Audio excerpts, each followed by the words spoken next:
Good morning. Good news. Tapos na tayo magpa-check up kahapon. And we are cleared by the doctors na mag-exercise. O di kaya tumakbo. Sabi nila, 7 to 10 days. And tinanong ako, baka naman pwede mo nang i-maximize yung 10 days. Pero atat na tayo tumakbo. Kaya, well, takbo lakad pala.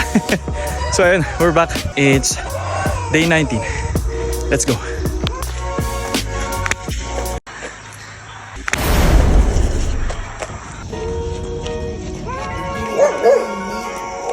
Good morning. Good news.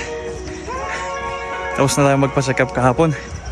And we are cleared by the doctors na mag-exercise. O di kaya tumakbo. Sabi nila, 7 to 10 days. And tinanong ako, baka naman pwede mo nang i-maximize yung 10 days. Pero atat na tayo tumakbo. Kaya, well, takbo lakad pala. So ayun, we're back. It's day 19. Let's go.